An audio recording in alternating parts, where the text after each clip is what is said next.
नाजरीन, south Asia review की एक और किस्त के साथ उमर फ़ारूक और मुमताज़ ख़ान आपकी खिदमत में हाजिर हैं। इस हफ़्ते की स्टोरीज़ जो हम कर रहे हैं उसके अंदर हिंदुस्तान में काफ़ी हलचल मची हुई है, जहाँ पे एक तो वहाँ पे 5 जो रियासतों के इलेक्शन हुए हैं उनके रिज़ल्ट आए हैं और काफ़ी उससे अंदाज़ा होता है कि फ्यूचर किस तरफ जा रहा है। जो 2024 में हिंदुस्तान में इलेक्शन हो रहे हैं उसमें क्या सूरत हाल बनने जा रही है। उसके अलावा जो है हिंदुस्तान में एक और जो बहुत बड़ा मसला हुआ है, जो हिंदुस्तान के कॉन्टेक्स्ट के अलावा पाकिस्तान में भी उसकी बड़ी इम्प्लिकेशंस हो सकती हैं अगर उसको सीरियसली जो है डिस्कस किया जाए, वो है हिजाब का मसला, जिस पे कर्नाटक की हाई कोर्ट ने फ़ैसला दिया कि वो उस स्कूल में हिजाब पे वो पाबंदी, क्योंकि वहाँ एक यूनिफॉर्म है, और उस पर भी बात करेंगे। और सबसे इम्पॉर्टेंट जो बात हुई है, जो मेरा ये ख़्याल है कि आम आदमी हिंदुस्तान और पाकिस्तान के और दुनिया में भी उसका इतना रिएक्शन नहीं आ रहा है, वो है जो हिंदुस्तान ने सपोजिटली एक्सीडेंटली एक न्यूक्लियर केपेबल बहुत ही एडवांस्ड मिसाइल, जो वो कहते हैं जी एक्सीडेंटली फायर हो गया, जो तकरीबन 3.25 मिनट हवा में रहा पाकिस्तान की हदूद में और उससे पहले हिंदुस्तान में, और वो न्यूक्लियर केपेबल मिसाइल, और दूसरी तरफ से पाकिस्तान को तो कोई एश्योरेंस नहीं थी, ये पाकिस्तानी फ़ौज की, पाकिस्तान की हुकूमत की इन अ वे नाअहली थी या क्या था, इसके बारे में बात करेंगे कि क्यों कोई रिस्पांस नहीं आया। क्योंकि ये अगर न्यूक्लियर उसमें वॉरहेड होता जिसका इनको नहीं पता था, तो पाकिस्तान की जो अपनी वो डिफेंसेस की बात करते हैं, वो डिफेंसेस कहाँ थे। और दूसरी तरफ हिंदुस्तान जो अपने आप को एक ज़िम्मेदार न्यूक्लियर पावर और ज़िम्मेदार पावर पूरी दुनिया में प्रोजेक्ट करता है, ये मिसाइल ऐसा नहीं है जो बहुत आसानी से जो है एक्सीडेंटली लॉन्च हो जाए कि एक आदमी गया, उसने अपना सैंडविच खाते हुए एक बटन दबा दिया और वो लॉन्च हो गया। तो इस बारे में भी बात करेंगे। दूसरी तरफ पाकिस्तान में जो एक सियासी तमाशा लगा हुआ है, वो तमाशा पूरी तरह जारी है, और अब तो उसके अंदर जो है तकरीब फ़िज़िकल मुकाबले और फ़िज़िकल हार्म होने की जो है लग रहा है कि उसकी तरफ वो तनाज़ा जा रहा है। और उसी तनाजुर में ये भी डिस्कस करेंगे कि इस तमाम हंगामे का, इस तमाम तलातुम का आम आदमी को क्या फ़ायदा है, या ये सिर्फ इक़्तिदार वाली शख्सियात को, फोर्सेस को जो है इसका फ़ायदा है और वो अपने इक़्तिदार के लिए लड़ रही हैं। उसके अलावा एक और इशू अगर टाइम होगा तो इस पे करेंगे कि ये यूक्रेन पे जो रूस ने हमला किया है और यूक्रेन का जो प्रोसेस, जो प्रॉब्लम चल रहा है,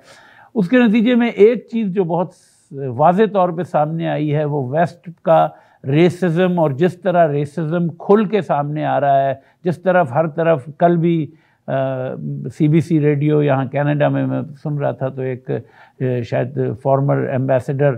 को उन्होंने बुलाया हुआ था, कैनेडियन टू यूक्रेन, मेरा ख़्याल है कि उन्होंने या कोई और ख़ातून थी, जिन्होंने कहा कि जी ये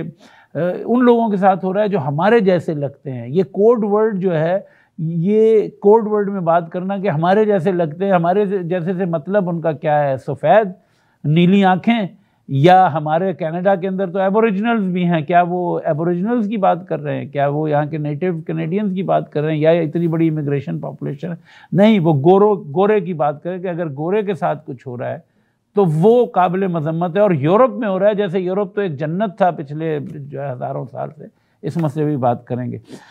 तो मुमताज़ साहब, सबसे पहले अगर हम बात कर लें कि इंडिया के जो इलेक्शन रिज़ल्ट आए 5 रियासतों के, उसमें सबसे इम्पॉर्टेंट थी यूपी,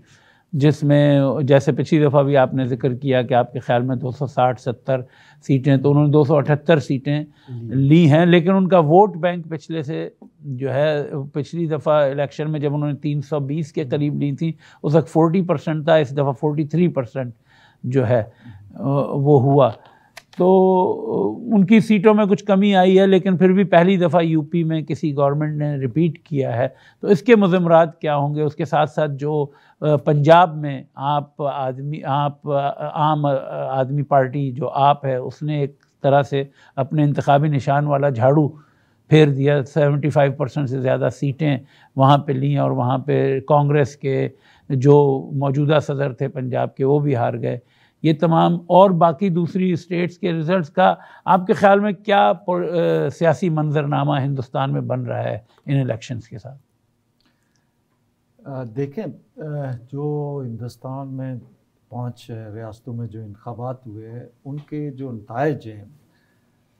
उससे मेरा ख्याल है कुछ चीज़ें जो है वो वाज़े हो रही हैं कि आखिर ये क्या वजह है कि बीजेपी को बाकी जमातें जो है वो शिकस्त देने में नाकाम हो रही हैं। और ये सेकंड टाइम है कि इस पे बहुत सारे वहाँ पे डिस्कशन भी हो रही है इंडिया के अंदर भी। और खाली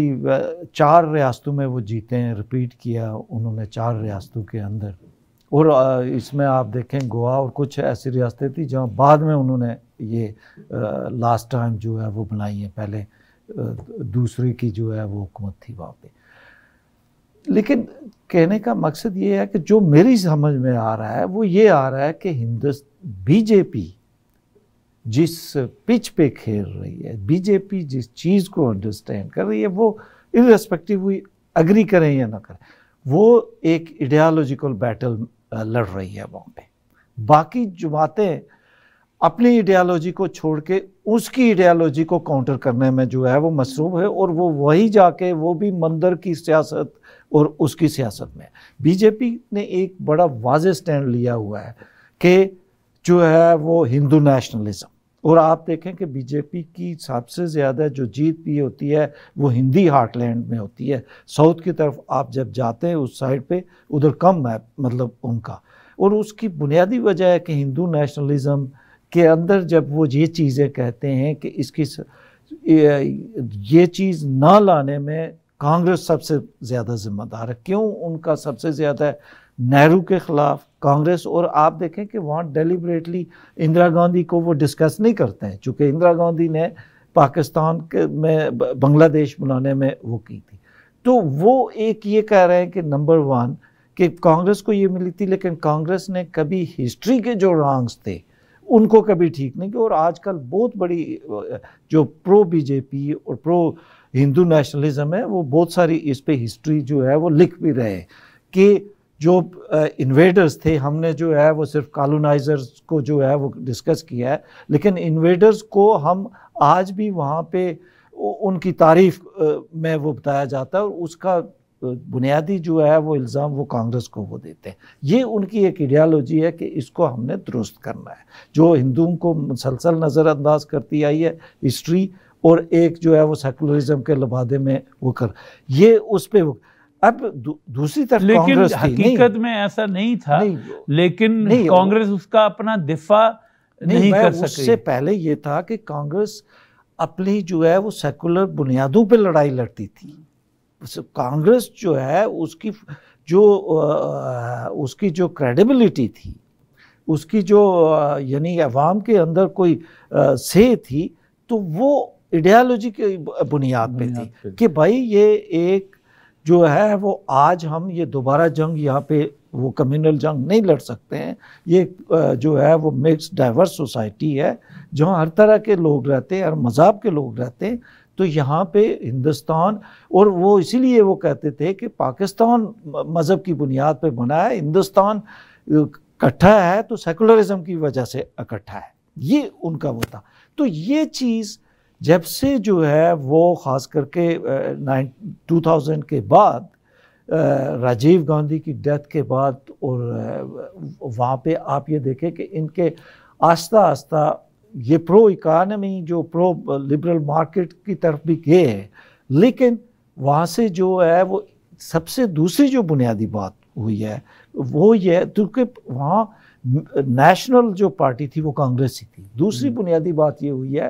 कि वहाँ पे मेरिट की बुनियाद पे लीडरशिप आगे नहीं आई है, ठीक है कि नहीं, कांग्रेस के अंदर। अब ये है कि आपको ख़ानदानी जो है वो पार्टी है, ख़ानदानी पार्टी के अंदर ठीक है, राजीव जब आया एक हादसा था उसमें वो चल गया। उसके बाद नरसिम्हा राव था, नरसिम्हा राव को क्यों कामयाबी मिली कि उसने रिफॉर्म्स की, ठीक है कि नहीं? तो और मेरिट की बुनियाद पे वो आ गया, लेकिन उसके बाद अब गांधी खानदान कोई मुसलसल रिपीट करने की और वजह अभी से जो सोनिया गांधी ने प्रेस कॉन्फ्रेंस की उसके बाद उसके अंदर उन्होंने पूछा गया तो उन्होंने कहा कि हमारी वजह से नहीं हारी है। तो उन्होंने बिल्कुल, यानी वो कोई सबक सीखने से कोई भी नहीं है, और कोई ये भी नहीं कह सकता कि उनको टाइम नहीं दिया गया, क्यों राहुल गांधी पिछले 10 साल से तकरीबन मेरे ख्याल में लीडिंग रोल में है कांग्रेस में। आपको सबसे बड़ी मिसाल इसकी ये मिलती है कि जो जहां जहां मेरिट की बुनियाद पे जो है वो उन रियासतों में वो दूसरी पार्टियां इलेक्शन जीत रही हैं। बंगाल के अंदर ममता बनर्जी ने जीता, उसने भी बंगाल का नेशनलिज्म को इस्तेमाल किया, वहां बीजेपी कामयाब नहीं, उन्होंने हिंदुत्व, सॉफ्ट हिंदुत्व बनने की कोशिश नहीं की ना। मैं वही कह रहा हूं ना, उसने कहा कि मैं लड़ूंगी बीजेपी के खिलाफ। जहां मतलब कर्नाटका या दूसरी जगहों पे हैं तो वो अपनी आइडियोलॉजी की बुनियाद पे लड़ रहे हैं, वो ये आके जो है वो बीजेपी की आइडियोलॉजी की बुनियाद पे आके नहीं लड़ रहे हैं। तो मैं जो समझाऊं, मैं आई कैन बी रॉन्ग, लेकिन मेरी अंडरस्टैंडिंग इसमें सबसे ज़्यादा। और कांग्रेस को आप देखें कि पंजाब में क्या हुआ है, पंजाब में ये लीडरशिप की फेलियर है ना, कि आपने 1 महीना पहले आके एक चीफ मिनिस्टर को हटा दिया और कंप्लीटली डिस्टेबलाइज किया। मतलब आपने उस शिकस्त को बदलने में उस वहाँ की लीडरशिप ने कोई कसर नहीं छोड़ी। और यही वजह है कि वो पुराने जो लीडर हैं वो आज अलग हैं, आज उनकी अलग मीटिंग भी हो रही है कांग्रेस के अंदर। तो मैं ये समझता हूँ कि अब कांग्रेस वहाँ पे, कांग्रेस को कोई दूसरा ही रिप्लेस कर सकता है, लेकिन कांग्रेस से ये तवक्को रखना कि जी वो गांधी खानदान ही आके उसको जो है वो करेगा, ये वो नहीं है। बीजेपी को अगले 2 सालों में के अंदर अपोजिशन के अंदर अगर कोई रियलाइजेशन आई कि हम कहाँ पे गलत कर रहे हैं और क्या हमारा स्ट्रेंथ क्या है, आप अगर बीजेपी की स्ट्रेंथ को अंडरस्टैंड करते हैं तो आपको अपनी स्ट्रेंथ का जो है वो देखना होगा और उसकी बुनियाद पे। और मेरे ख्याल में सबसे बड़ी स्ट्रेंथ जो कांग्रेस की है, और जो किसी भी जो भी अल्टरनेटिव आएगा उसकी वो सॉफ्ट हिंदुत्व या उनसे ज़्यादा हिंदुत्व, जिस तरह हम पाकिस्तान में कहते हैं कि मौलवियों से आप इस्लाम के ज़्यादा उनसे मुसलमान बन के आप उन्हीं की बात करके और उनसे भी ज़्यादा रेडिकल बन के आप उनको नहीं हरा सकते, आप अपने प्रिंस। इसी तरह ये भी हिंदुस्तान के मौलवी हैं जो हिंदुत्व वाले हैं, जो बीजेपी हैं, उनको भी अगर आप कोशिश, और ये देखें पूरी दुनिया में, अमेरिका में जैसे डेमोक्रेट्स ने बड़े अरसे से कोशिश कर रहे हैं कि वो रिपब्लिकन से ज़्यादा कंजर्वेटिव बनने की, लेकिन वो कभी कामयाब नहीं होते, क्योंकि वो आप उनसे वो रेटोरिक एक वक्त पे आके आपकी ख़त्म हो जाती है। उसमें बुनियादी चीज़ ये भी होती है कि अमेरिकन एक हिस्टोरियन था, उसी ने ये लिखा था, होता ये है समटाइम्स कि जब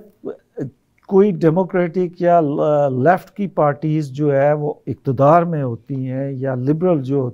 तो जो वो ये उसने ये लिखा कि आप अगर नेशनलिज्म को डिफाइन नहीं करेंगे अपने दौर के अंदर, तो फिर जो आने वाला और आपसे कम तर समझ रखने वाला होगा वो अपनी बुनियादों पे नेशनलिज्म को डिफाइन करेगा। तो इस तमाम सूरत हाल का जिस तरह अगर देखें तो मोदी एक तरह से जो है, मोदी हुकूमत एक कमज़ोर, एक ताकतवर हुकूमत जो है बनने जा रही है। इलेक्शन दोबारा होंगे 2024 में, लेकिन उसके साथ साथ जो पाकिस्तान और हिंदुस्तान के ताल्लुकात और इंटरनेशनल पॉलिटिक्स में देखें तो हिंदुस्तान एक ज़्यादा असर्टिव और पाकिस्तान के ख़िलाफ़ जो है एक ज़्यादा एग्रेसिव स्टैंड लगता है कि वो लेने आहिस्ता आहिस्ता लेते जाएंगे। और उसी तनाजुर में जो ये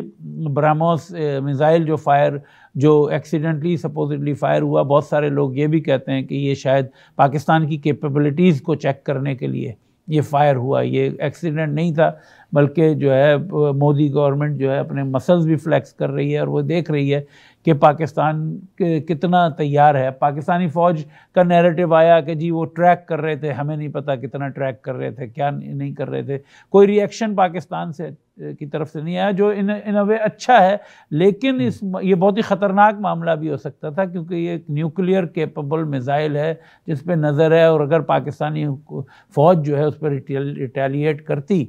और क्योंकि उनके पास टाइम नहीं है, फिज़िकल प्रॉक्सिमिटी इतनी है, रूस और अमेरिका की जब जंग थी तो उनके बीच में तो फिर भी 20-25 मिनट, आधे घंटे का टाइम होता था, लेकिन पाकिस्तान और हिंदुस्तान के मेजर एरियाज एक दूसरे को हिट करने में 9 मिनट से भी कम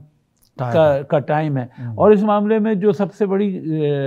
जिसको कहते हैं फेलियर, वो इन अ वे हिंदुस्तान का है कि हिंदुस्तान 3-3.5 मिनट, ये अगर एक्सीडेंटली भी फायर हुआ, ये मिसाइल अगर हवा में था,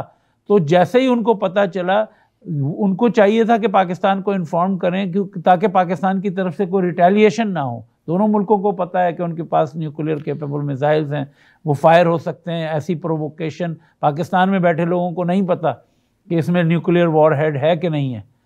तो इससे बहुत बड़ा एक एटमी जंग भी शुरू हो सकती थी। आपकी बात बिल्कुल बजा है। आप जैसे कह रहे हैं कि वहाँ बीजेपी ये सारा कुछ कर रही है और साथ असर्टिव भी है। देखिए ना, असर्टिव होने के लिए भी आपको ग्राउंड्स चाहिए होती है। वहाँ की चाहे वो नेशनलिस्ट कोई आती है, हिंदू नेशनलिज्म पे, लेकिन उनको भी ये पता होता है कि बुनियादी जो चीज़ है वो इकानमी है। अगर हमारी इकानमी ठीक नहीं होगी तो हमें भी कोई घास नहीं डालेगा। तो यही बुनियादी वजह है हिंदुस्तान को आज अगर पूरी ग्लोबली कहीं उसकी एक्सेप्टेबिलिटी है और उसको सुना जाता है और उसको बहुत सारी चीज़ों को नजरअंदाज किया जाता है। किया गया। अगर यही पाकिस्तान का कोई मिसाइल इस तरह हो जाता तो अब तक वो हो रही होती कि जी पाकिस्तान की आप देखें ना कि पाकिस्तान ने अपने आप को खुद तनाव किया है। आप मतलब जैसे मैं ये कह रहा था कि कांग्रेस ने पंजाब के अंदर जो, पाकिस्तान ने खुद अपने आप को, आप कश्मीर में, इसको छोड़ें, कश्मीर इससे बड़ा इशू था, ठीक है कि नहीं। तो कश्मीर जब 5 अगस्त को वो हुआ तो आप कश्मीर पे कोई आपने कुछ देखा? और उसकी आपके सबसे करीब 3 जो OIC है, जो OIC जिसको वो कहते हैं, और सऊदी अरब और UAE जो आपके हमेशा इस चीज़ पे वो रहे, आज वो सबसे ज़्यादा हिंदुस्तान के अलीफ हैं, सबसे करीब हिंदुस्तान के अलीफ। और आपने मासवाए तुर्की के और मलेशिया के और चीन के 3 ममालिक के अलावा आपका किसी से छोड़े, आपने तो कहा था कि हर जुम्मे को हम जो है 1 मिनट की खामोशी या पता नहीं कोई वो जो है लोग निकलेंगे, एक हफ्ते के एक दफा के अलावा आप वो तक नहीं कर सके। तो वो तो, लेकिन कतई नजर इसके डेफिनेटली ये एक सीरियस मतलब इसके रिपरकशन, क्योंकि किसी की गलती, जिसकी भी गलती हो, पाकिस्तान ने अपने आप को तन्हा किया है, उनके पास नहीं। लेकिन अगर किसी तरह, और इसी सिनेरियो को आप चेंज कर दें चाइना से, अगर यही मिसाइल, अगर फर्ज करें एक्सीडेंटली भी गया, यही मिसाइल चाइना की तरफ चला जाता तो इसका रिएक्शन बहुत डिफरेंट होता, चाइना की तरफ से बहुत डिफरेंट आता। तो एक जो पूरी दुनिया की एक सलामती को खतरा है इस तरह के एक्सीडेंट्स से, और वो तो उस पे भी जो इंटरनेशनल कम्युनिटी है, UN हो गया या दूसरे जो एटॉमिक एनर्जी का जो भी, जिनकी भी रिस्ट्रिक्शन बनती है, उनकी इनएक्टिविटी डजंट मेक सेंस। देखें, अगेन यूक्रेन का इशू आपके सामने है ना, क्या इससे पहले अटैक्स दुनिया में नहीं हुए? इससे बहुत ज्यादा हुए, बहुत ज्यादा, 4.5 लाख फौज तो लेके आपको यहाँ जो पे क्यों सेंसिटिविटी नजर आती है? चूंकि वहाँ उनके इंटरेस्ट है, ठीक है कि नहीं। तो सिंपल सी ग्लोबल पॉलिटिक्स जो है उसमें कोई मोरालिटी नहीं होती है, कोई प्रिंसिपल्स नहीं होती। उसकी बात मोरालिटी की बात, पाकिस्तान की गवर्नमेंट की अपनी वीकनेसेस को जाहिर कर रही हैं, वो चीज़ें वो जाहिर कर रही हैं कि ये उनका काम है। अगर वो पूरी दुनिया में बैठे हुए हैं तो वो किस लिए बैठे हुए हैं? उनको चाहिए कि सेंसिटाइज करें ना। लेकिन बिसाइड वो जो मैं दोबारा बात, और मेरे ख्याल में इस पे हम शायद यही इससे ज़्यादा नहीं कर सकते कि ये जो सिनेरियो पहले डिस्कस हुए हैं उसमें यह है कि अगर इंडिया पाकिस्तान में न्यूक्लियर वॉर होती है और उसका वहाँ पे जो है उसकी जो वो है आबकारी है, जो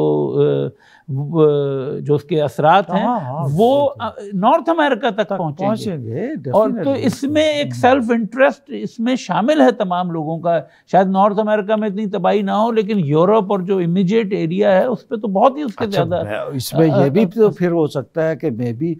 अगर इंटरनेशनल वो एटॉमिक जो एनर्जी वो क्या एजेंसी है, तो मैं भी वो समझता हूँ कि कोई ये बहुत बड़ा उतना वो नहीं है कि जिस भी बुनियाद पे उन्होंने कोई इतना मतलब कोई रिएक्शन भी नहीं दिया है। चूँकि मैं तो एक्सपर्ट नहीं हूँ इस पे, मतलब ये हो सकता है कि वो हर जगह पे वो करते हैं, एटलीस्ट एटॉमिक जो एजेंसी है इंटरनेशनल, तो वो तो इस पे अपना कोई रद्द-ए-अमल दे सकते हैं। हम यही वो उम्मीद रख सकते हैं कि पाकिस्तान कम से कम, जो पाकिस्तान को अब तक एक गैर जिम्मेदार जो है न्यूक्लियर पावर के तौर पे वो कहा जाता रहा है, और उसमें कुछ ट्रुथ होगा नहीं होगा, लेकिन आज तक पाकिस्तान की तरफ से ऐसा कोई एक्सीडेंट नहीं हुआ है। देखिए, पाकिस्तान को जो गैर जिम्मेदार कहा जाता है ना, देखें ना, इसको दो अलग चीज़ों में देखें। वो हमेशा जब कहा गया वो टेररिज्म के हवाले से कहा गया कि वहाँ टेररिस्ट के हाथ में ये लग जाएगा। जब कभी भी इस चीज़ पे वो बात हुई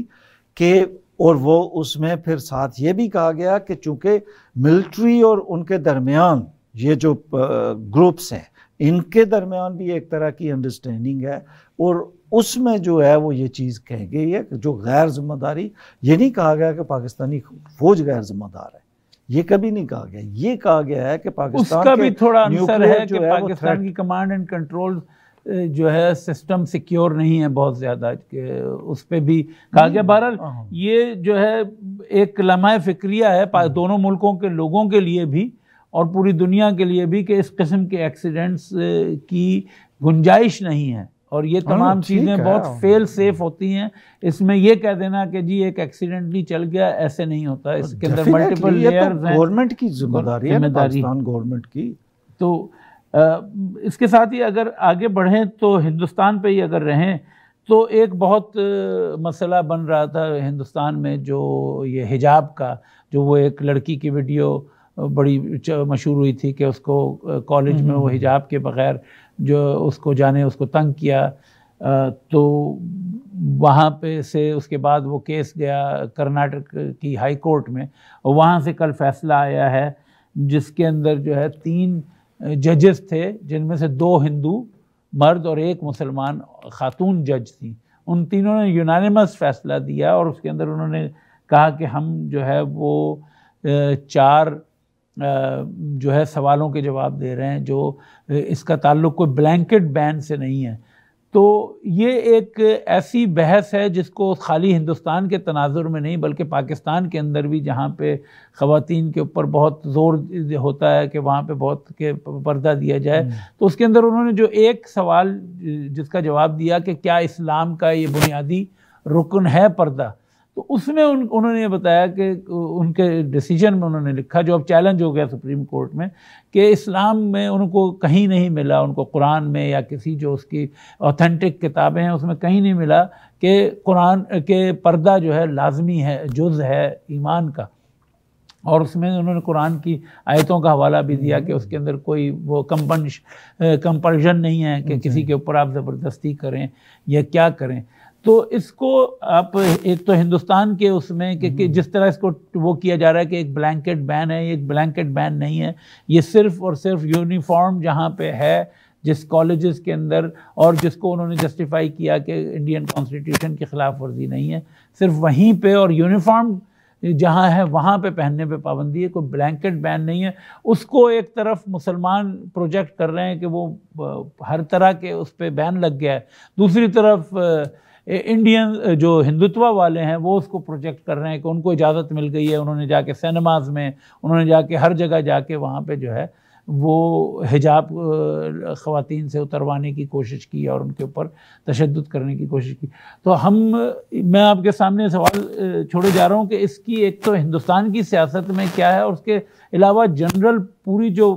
मुसलमानों का एक जनरल पॉइंट ऑफ व्यू है, जिसके अंदर इस पर्दे पे और हिजाब और नकाब बहुत बढ़ता चला जा रहा है, और ख़वातीन पे एक तरह से प्रेशर भी होता है। तो उस पूरी बहस में इस फैसले का और इसकी जो डिटेल्स हैं उसका क्या असर हो सकता है। तो नाज़रीन,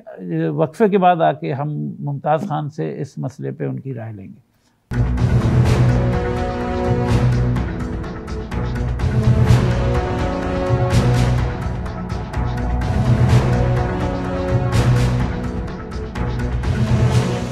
नाज़रीन, वक्फे के बाद उमर फ़ारूक और मुमताज़ ख़ान दोबारा आपकी खिदमत में हाज़िर हैं। जाने से पहले मैं एक सवाल छोड़ के गया था कि ये जो हिजाब के बैन का मसला है और ये जो फैसला आया कर्नाटक की हाई कोर्ट का, उसको हिंदुस्तान में दोनों तरफ के ग्रुप्स, हिंदुत्व वाले भी और जो फंडामेंटलिस्ट या जो क़दामत परस्त मुसलमान हैं, वो उसको कैसे इस्तेमाल कर रहे हैं, और इसका एक जनरल जो डिबेट पूरी मुस्लिम दुनिया में है इन तमाम इश्यूज़ पे, उसका क्या असर है? तो आपके ख़्याल में इसका क्या असर हो सकता है और इसका पाकिस्तान में क्या असर हो सकता है? पाकिस्तान में तो देखें ना, पाकिस्तान उन चीज़ों को तो एक्सप्लॉइट करेगा जब कोई चीज़ हिंदुस्तान बदकिस्मती से ये होती है कि अगर वहाँ कोई पॉजिटिव चीज़ होगी तो यहाँ नेगेटिव उसको जो है वो बताया जाता है, वहाँ नेगेटिव होगी तो इधर जो है वो पॉजिटिव। तो यहाँ चूँकि पाकिस्तान और हिंदुस्तान का तो जब हम वो करते हैं तो एक इस तरह का उनका रिलेशनशिप है हिस्टोरिकली कि उस के बजाय इन जनरल अगर हम इसको वो देखें तो देखें, पहली बात जैसे आपने खुद ही कहा है कि कोर्ट ने अपने फ़ैसले में ये कहा है कि भाई ये क्या कोई लाजमी ईमान का जो आपका कोई जुज़ है कि आपका इसके बगैर ईमान मुकम्मल नहीं होता है इस चीज़ के बगैर, तो उसमें तो ये कोई जो 5 अरकान हैं उनमें से तो ये कहीं वो नहीं है। दूसरी चीज़ अगर हम ये देखें हिस्टोरिकली भी, तो आप हिस्टोरिकली देखें कि हम खुद अब बुढ़ापे में हम जो है वो दाखिल हो गए हैं, तो हमें खुद पता है कि हम जब यंग थे तो कितना पर्दा होता था कहीं भी। मैंने अपनी मतलब माँ दादी कोई जो थे उनको कभी पर्दा नहीं देखा है, मतलब पर्दे में नहीं देखा। यानी पर्दे के बारे में तो ये भी कहा जाता है कि पर्दा इस्लाम में इतना नहीं था, ये बिज़ंटीन जो एम्पायर थी ये पर्दा करते थे, जो टर्की में जिनका हेडक्वार्टर था, और वहाँ से ज़्यादा ये मुसलमानों ने इसको पिकअप किया। और ये एक कल्चरल चीज़ थी, मतलब ये कोई ऐसी चीज़ तो नहीं थी कि कोई मजहबी। देखें ना, आप फ़र्ज़ करें आप यहाँ पे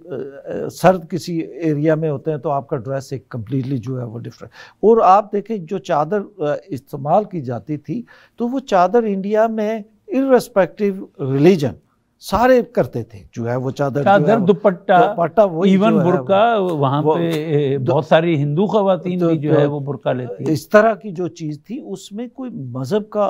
अमल दखल नहीं था। लेकिन ये जब से पॉलिटिकल इस्लाम जो है आया है ना, जब पोलिटिसाइज हुआ है, इसको जिस तरीके से वेपनाइज किया गया है बाय द रिलीजियस फोर्सेस, ठीक है कि नहीं। अब आप इस पे बात करेंगे तो आप पे फतवे आने शुरू हो जाते हैं, मतलब आप वेस्ट के अंदर आप बात करेंगे तो आप पे फतवे आने शुरू हो जाते हैं कि ये तो आप इस्लाम के खिलाफ। लेकिन अभी जो ये मसला है इसको तो वेपनाइज हिंदुत्व वालों ने किया है। वो मुसलमान तो जो कर रहे थे बजाय उससे बेहतर सबक सीखने के, वो भी उसी हिंदुत्व वाले भी तो वही चीज़ है ना। देखे ना, हिंदू जब हम उनको हिंदुत्व वाले कहते हैं तो वो भी तो वही चीज़ है। आप एक एक्सट्रीमिज़म को दूसरे एक्सट्रीमिज़म से तो कोई वो नहीं कर सकते हैं ना। एक्सट्रीमिज़म तो किसी भी मज़हब के अंदर जो है वो हो सकता है। और वो जब ये समझते हैं, अच्छा कोर्ट ने तो एक मेरिट पे शायद फैसला दिया होगा, लेकिन वो ये समझते हैं कि ये हमारी फतह हुई है। कोर्ट ने तो बहुत नैरो फैसला दिया, और उसमें वो वहाँ स्कूल की हद तक, और वो भी आप जब अंदर जाते हैं तो आपने यूनिफॉर्म के ऊपर जो है वो आपने पर्दा नहीं जो है वो पहनना। ये जहाँ यूनिफॉर्म है वहाँ पे आप नहीं कर, जहाँ यूनिफॉर्म नहीं है वहाँ पे आप तो वो कर सकते। और अब आप देखें कि दूसरा, अगर इसकी जो पस मंज़र में अगर हम जाएं तो अक्सर ये कहा जाता है कि जी ये चूँकि एक ऐसी चीज़ है कि औरत अपनी मर्ज़ी से करती है। हम तमाम लोग मुसलमान हैं, मुसलमान, और आप जहाँ पे भी देखें तो मुझे ये बताएं कि 3-4 साल की बच्ची को पर्दे का पता होता है कि पर्दा क्या चीज़ है? इसके बगैर कोई ये इस्लाम का हिस्सा है 3-4 साल की बच्ची को, 5 साल की बच्ची को? अब और अगर आपको 3-4 साल की बच्ची को पर्दा कराना पड़ रहा है, उसको पूरे अबाया टाइप की चीज़ पहनानी पड़ रही है, तो ये आपकी माशरे के बारे में कुछ कहती है, उस बच्ची के बारे में नहीं। कि जिस माशरे में आप जो पेरेंट्स हैं उनके मजहबी वो, लेकिन उसके पीछे तो एक खौफ ही है ना कि 3-4 साल की बच्ची भी महफूज नहीं है। इसको भी उन्होंने जो है उन लोगों से बचाना है जो उस बच्ची के साथ ज्यादती कर सकते हैं। नहीं देखें, ये भी बात नहीं है, ये मैं इस पे बिल्कुल नहीं है कि बच्ची से ज्यादती कर सकते हैं। ये कोई चीज़, ये कोई सिक्योरिटी नहीं है, ठीक है। अगर ये सिक्योरिटी होती तो ये 500 साल पहले भी ये इस्तेमाल कर रहे होते, ठीक है कि नहीं। और उस वक्त सोसाइटी ज़्यादा क्रूअल थी आज की सोसाइटी की निस्बत, ठीक है कि नहीं। उस वक्त सोशल जस्टिस बहुत कमज़ोर था आज की जो है वो सोसाइटी के बारे में मुकाबले में। लेकिन चूँकि बुनियादी मसला ये है कि चूँकि इसका फ़ैसला औरत नहीं करती है, इसका फ़ैसला मर्द करता है। जो है वो कुरान की इंटरप्रिटेशन भी मर्द ने की है, हर मज़हब की, एक इसकी नहीं, हर मज़हब की जो है वो मर्द ने जो है वो इंटरप्रिटेशन जो है वो करते हैं। और वो अपनी मतलब जो चीज़ आप फ़र्ज़ करें पर्दे को रहने थे, औरत की तालीम पे जो है वो पाबंदी थी, औरत की मुलाजमत पे पाबंदी थी। अभी जो तालिबान, बहुत सारे तालिबान सबसे पहले औरतों के स्कूलों को तबाह करते हैं, बहुत सारी चीज़ों पे पाबंदी। ये कोई औरत ने खुद अपने पे तो नहीं लगाई हुई थी। तो लेकिन एक अलमिया ये भी है कि पेट्रियार्किकल ये जो सिस्टम जो बना हुआ है उसकी एनफोर्समेंट में अगर तमाम नहीं तो बहुत बड़ी तादाद ख़वातीन की भी उन मर्दों की मदद कर रही होती हैं उस पेट्रियार्किकल उसमें देखें ना, आप किसी को ब्लेम इसलिए आप नहीं दे सकते कि फ़र्ज़ करें मैं, अगर मेरे माँ बाप ने मुझे मदरसा दियोबंद में 5 साल की उम्र में छोड़ दिया होता तो मैं आज दाढ़ी रख के मैं बिल्कुल फजलुर रहमान का जो है वो मैं सिपाही साहब वो बना होता, मुजाहिद बना होता, ठीक है कि नहीं। मुझे किसी दूसरे में छोड़ा होता तो मैं वही होता, ठीक है कि नहीं। आप देखें ये जो चीज़ है सोशल कॉन्स्ट्रैक्ट है, ये सारी सोशल कॉन्ट्रैक्ट है, ये कोई नेचुरल नहीं है। ये सब चीज़ें जो होती है ये सोशल कॉन्स्ट्रैक्ट है, जो आपको जिस तरीके से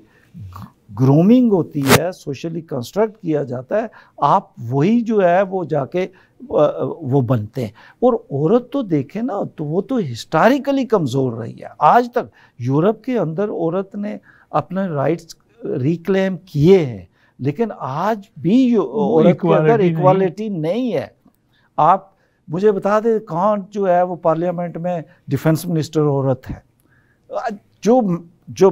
मस्कुलिनिटी जहाँ पे नजर आती है, आप बताएं कहाँ पे आर्मी चीफ जो है वो या औरतों की ट्रू रिप्रेजेंटेशन है? कहीं भी नहीं है। इंडियन पार्लियामेंट में भी औरतें किसी जगह जो एमपीज हैं वो 17 या 18%। तो बुनियादी जो चीज़ है मुसलमानों का जो अलमिया ये है कि अगर 8वीं 9वीं सदी में अब मुसलमानों को देखें तो वो ज़्यादा रैशनल थे, वो ज़्यादा जो है वो प्रोग्रेसिव थे, फॉरवर्ड लुकिंग थे। लेकिन बदकिस्मती से 10वीं 11वीं सदी के बाद से जो हमने रिवर्स जो है वो लगाया है,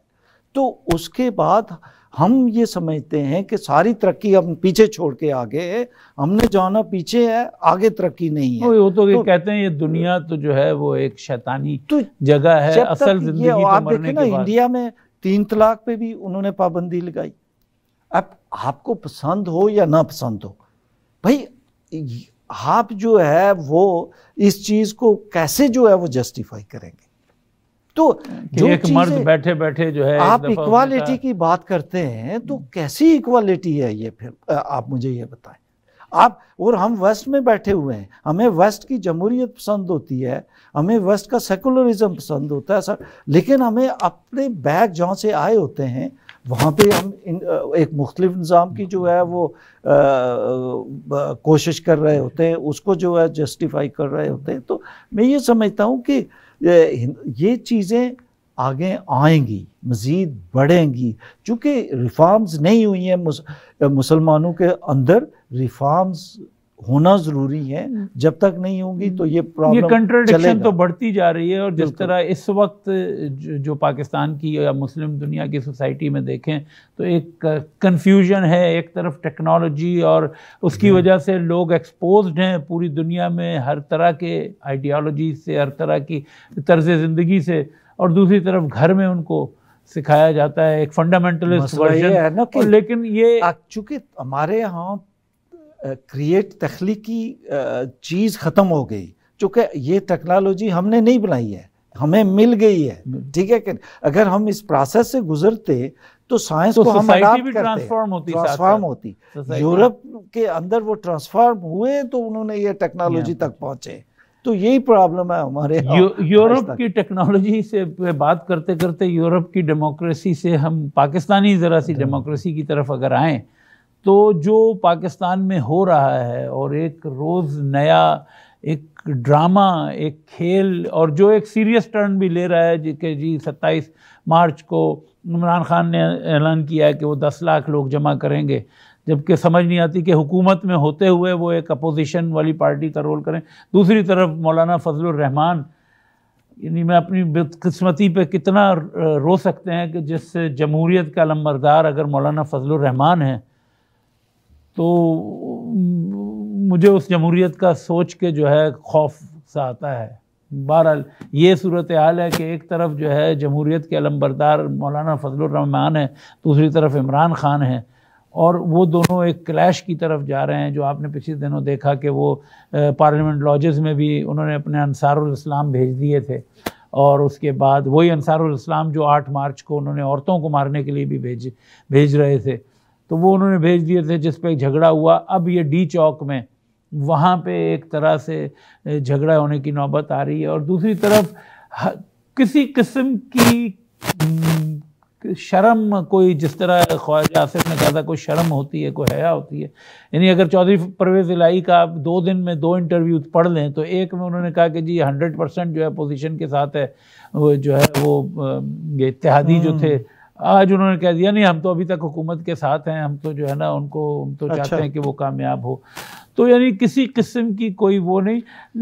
जो सबसे बड़ा ख़तरा, जो सवाल मैं आपसे पूछना चाह रहा हूँ, फिर आप डिटेल में इसका जवाब दीजिएगा, कि क्या आपको ऐसा नहीं लगता कि इस तमाम कियोस के नतीजे में वही हम दोबारा जो है वो 7 अक्टूबर 1958 या जो है 5 जुलाई 1977 की तरफ आहिस्ता आहिस्ता बढ़ रहे हैं, कि जहाँ पे फ़ौज को इन अ वे उसके तमाम गुना धुल के जो उन्होंने वहाँ पे वो किया, ये जो न्यूट्रल जो हो के जिसकी बड़ी तारीफ़ की जा रही है, जो वही न्यूट्रलिटी केओस क्रिएट कर रही है, तारीफ़ कर रही है। और वो तो आपके ख्याल में ये ख़तरा नहीं है कि किसी तरफ के ये फ़ौज की डायरेक्ट गवर्नमेंट में हुकूमत पे कब्ज़ा करने की तरफ हालात तो नहीं जा रहे? देखें, मतलब ये पाकिस्तान की तारीख को सामने रखते हुए ये कोई ऐसी चीज़, इसको रूल आउट आप तो कभी नहीं कर सकते हैं। हालांकि बहुत सारे इस पे जो है वो आर्ग्यूमेंट इसके बरक्स दिए जाते हैं। हमारे बड़े लिबरल जो वहाँ पे कमेंटेटर्स हैं, साफ़ी हैं, वो ये कहते हैं कि चूँकि इंटरनेशनल जो है इस वक्त जो सिनेरियो है, फ़ज़ा है, उसके अंदर ये पाकिस्तान जो है वो अफोर्ड नहीं कर सकता है, और पाकिस्तान की जो इंटरनल इस वक्त इवन इकनॉमिकल जो सिचुएशन है, दूसरी जो चीज़ें, तो मैं समझता हूँ ये कोई इसके अंदर उतना जो है वो वज़न नहीं है। डेफिनेटली जो हालात बन रहे हैं, और अगर वहाँ पे इस तरह के क्राइसिस पैदा हो गए, जहाँ पे अगर क्लैश होता है, कोई चीज़ होती है, डेथ्स होती है, ब्लड शेड होता है, तो उनके लिए एक बेहतरीन जवाब है कि देखें हमने तो कोशिश की है, लेकिन ये हम तो न्यूट्रल हो गए थे, हम तो सियासत से बाहर हो गए थे, तो हम मुल्क को तो बचाना हमारी जिम्मेदारी है, जो हमेशा रहा है। मतलब तो उसमें बिल्कुल, और इसमें मैं समझता हूँ कि अपोजिशन की अपनी ढेर वीकनेसेस है, मतलब उसमें नहीं, लेकिन जो हुकूमत का रवैया है कि जी हम ये देखेंगे कि 10 लाख लोगों से लोग जाके वोट कास्ट करके वापस कैसे जाएंगे। ये वहाँ के मिनिस्टर जो है वो स्टेटमेंट दे रहा है कि आप अपना कॉन्स्टिट्यूशनल डेमोक्रेटिक राइट इस्तेमाल नहीं कर सकते, हम नहीं करने देंगे। अब ये मेंटालिटी क्या डेमोक्रेसी को रिप्रेजेंट करती है? और हुकूमत का तो काम होता है कि वो चीज़ों को डिफ्यूज करे एग्जैक्टली, और दूसरों को साथ लेके चले हैं आप। मतलब जैसा भी है, लेकिन आप अपोजिशन को साथ लेके चले, दूसरों को साथ लेके चले, आप अपनी। लेकिन प्रॉब्लम ये है कि फ्रॉम द डे फर्स्ट इस हुकूमत का जो प्रॉब्लम रहा है, ये इवॉल्व नहीं हुए हैं इनके अंदर, यानी लर्निंग जो है वो एबिलिटी है ही नहीं है कि आपसे ये मिस्टेक हुई है, इसको करेक्ट कर लें आप दूसरी दफ़ा जो है, नहीं। और उसकी बुनियादी वजह क्या हुई है? उसकी बुनियादी वजह ये हुई है कि फ्रॉम द डे फर्स्ट, जिस तरह छोटा बच्चा रोता है ना कि नहीं मैं ये नहीं करूँगा, वो करके जिस तरह बाप करके कहता है नहीं नहीं नहीं इसको ये चाहिए दो, पीछे से वो आ जाता था कि नहीं नहीं, अपोजिशन को भी हो जाता है नहीं तावन करोगे यहाँ पे जो है ना, वो भी करते थे। तो मैं ये समझता हूँ कि जो इमरान खान का अलमिया रहा है वो ये रहा है कि फ्रॉम द डे फर्स्ट आप देखें कितने अहम मीटिंग्स हुई हैं कश्मीर से सिक्योरिटी पे, जितनी भी, किसने वो की? वो ही वॉज नॉट देयर। उसने कहा जनाब आप जाएं, आप करें, मैं जो है ना, उन्होंने कहा नो आप परेशान ना हो, हम will take care of it. लेकिन इमरान खान ने जो भी किया, लेकिन इस वक्त अपोजिशन यानी अपोजिशन के एक तरह से क्या फौज को और इमरान खान को एक इजी वे आउट नहीं, अगर उनकी तहरीक अदम एतमाद कामयाब हो जाती है तो क्या वो इमरान खान को एक इजी एग्जिट नहीं दे रहे? क्योंकि इमरान खान के पास तो एक शहीद बनने का, सियासी शहीद बनने का, बिल्कुल मैं कहता हूं कि ये तो अपोजिशन का सबसे बड़ा ब्लंडर, और उनके पास कोई सोल्यूशन भी नहीं है। अभी मैं पढ़ रहा था, नाम नहीं बताया, लेकिन उस खबर में यह था कि किसी उनके बहुत ही अहम रहनुमा ने ये कहा है कि अगर हम 2 महीने ये हुकूमत चला दी और अगला बजट हमने पेश कर दिया तो इमरान खान के तमाम पिछले गुनाह जो हैं वो धुल जाएंगे, सारा कसूर, सारा जिम्मेदारी तबाही की हमारे ऊपर आएगी। की बात है, डेफिनेटली 1 साल उसका रह गया है और आप उसको शहीद बना के जो है वो निकाल रहे हैं। क्यों फिर जो अपोजिशन है वो क्यों इतनी ज्यादा? वो ठीक है, वो आप न्यूट्रल हो गए, उसको करने देते, वो कहते वो एक मोरल स्टैंड भी ले सकते थे कि भाई वो जो सबसे बड़ा मैं, अच्छा हालांकि मैं तो ये समझता हूँ कि उसमें भी किस हद तक सबसे बड़ा जो आर्ग्यूमेंट इस पे ये है कि जी अगर हमने इसको जो है वो करने दिया तो वो फैज़ हमीद को आर्मी चीफ बना लेगा, तो वो आके तो वो उसने 23 का भी इसको इलेक्शन जो है वो जितवाना है। फौज के अंदर जिस तरह के कंट्रोल्स हैं उसमें जाहिर उसमें हो ही नहीं सकता। मैं ये कह रहा हूँ कि आप ये देखें कि नवाज शरीफ ने 2 दफ़ा अपनी मर्जी के लगाए, भुट्टो ने 1 दफ़ा अपनी, क्या वो आर्मी चीफ उसका जो है वो जाके उन फैसिलिटेट की उन चीज़ों को, उनको ही उन्होंने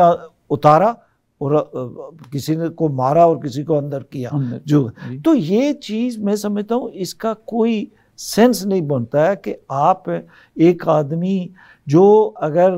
1 साल और निकाल जाए ना तो उसको आइंदा शायद कोई जो है वो 10 सीट जो है वो नहीं जीत सकेगा। तो क्या वजह? यही मेरी समझ से, यानी ये आम आदमी भी ये समझ रहा है कि इस तरह जो है इमरान खान को वो फ़ायदा हो जाएगा, तो क्या ये सिर्फ और सिर्फ एक ज़ाती बुनियादों पे, क्योंकि इनके ऊपर केसेस हैं बहुत सारा केसेस, और आप 1 साल और भुगत लो, आप एक साल तो रह के आ गए हो, कुछ हो गया, कौन सा ज्यादातर वक्त तो अस्पताल में रहते हैं। सही है, नवाज शरीफ साहब जो है बाहर चले गए, मरियम नवाज आराम से जो है वो जाती उम्रा के 1200 एकड़ या कनाल के घर महल में रह डालता भी है, कोई वो करते भी है, वो इमरान खान ने किया भी है, इसमें कोई शक नहीं है, मतलब ही हैज डन। लेकिन आप उसके सिर्फ बुग़्ज़ मुआविया में आप जो है आप मुल्क की तबाही 6 महीने साल के लिए और चले जाएं आप, जो इवन नॉट, चलो मुल्क को भी आप दे भाई, आप अपने लिए सोचें आइंदा के लिए। और क्या पता इमरान खान जो है वो इस तरह का जो है अहमकाना कदम कर ले कि वो अनाउंस कर दे कि फैज़ हमीद, तो वो फौज का मसला है, फौज खुद उससे निपट लेगी। एग्जैक्टली कौन सा आप अगर आ गए तो आप अपनी मर्जी से अपना ISI का हेड लगाएंगे या चीफ ऑफ आर्मी स्टाफ लगाएंगे, आप उसी को लगाएंगे जो कोर कमांडर्स फैसला करेंगे, जो फौज का फैसला होगा। देखिए बुनियादी, चूंकि पाकिस्तान के अंदर बदकिस्मती से जमहूरियत ने कभी जड़ पकड़ी ही नहीं है, जमहूरी रवैये बने ही नहीं है, जमहूरी कल्चर कभी डेवलप हुई नहीं। लेकिन यहाँ तो वो सेमिंगली अपने सेल्फ इंटरेस्ट के भी खिलाफ जा रहे हैं ना। देखिए पीपल्स पार्टी को क्या मिलेगा? सिंध की हुकूमत मिलेगी, फजलुर रहमान का फ़ायदा है, और फजलुर रहमान जो है, जो बाहर बैठा है, वो एक पीपल्स पार्टी भी इस वक्त जिस चीज़ में है वो परवेज़ इलाही को साथ रखना चाहते हैं कि इसके ज़रिए पंजाब के अंदर दोबारा हम जो है वो रिवाइव करेंगे। तो उनकी अपने भी दरमियान भी कोई अंडरस्टैंडिंग नहीं है। वो हर एक के अपना जो है वो इंटरेस्ट हैं, उनको सामने रख के सिर्फ उसको वो हटा रहे हैं, जिससे मैं नहीं समझता हूँ कि ना माइशत बेहतर हो सकती है, ना ही सियासत बेहतर हो सकती है, ना कोई और कोई चीज़ है। और बदकिस्मती से दोनों साइडों पे एक ही तरह की जो है वो सूरत हाल है और बड़ी मायूस कौन है। और अल्टीमेटली इसमें आर्मी को आने का चांस भी जो है वो मिल सकता है। और नाजरीन, यही सूरत हाल है। इसमें तो ऐसा ही लगता है कि अपोजिशन जो है एक फास्ट ट्रैक में चल रही है, जिसमें वो फ़ौज को और इमरान खान को एक सॉफ्ट एग्ज़िट देने के लिए पूरी अपनी तवानाइयाँ लगाई हैं, और इसके आखिर में अवाम को और पाकिस्तान को एज़ ए रियासत कोई फ़ायदा होने नहीं जा रहा। इसमें ये केओस, या तो फ़ौज डायरेक्ट आ जाएगी, अगर नहीं आती तो ये केओस इसी तरह जारी रहेगा। शायद खाकान अब्बासी अपोज कर रहा है उसको अब साइड लाइन किया हुआ है। और हमारा आज का वक्त ख़त्म हुआ नाज़रीन। अगले हफ्ते तक पाकिस्तान की सूरत हाल भी काफ़ी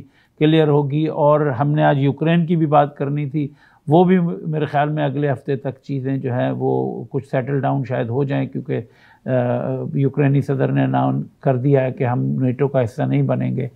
तो अगले हफ्ते फिर आपकी खिदमत में हाजिर होंगे। तब तक के लिए खुदा हाफिज़।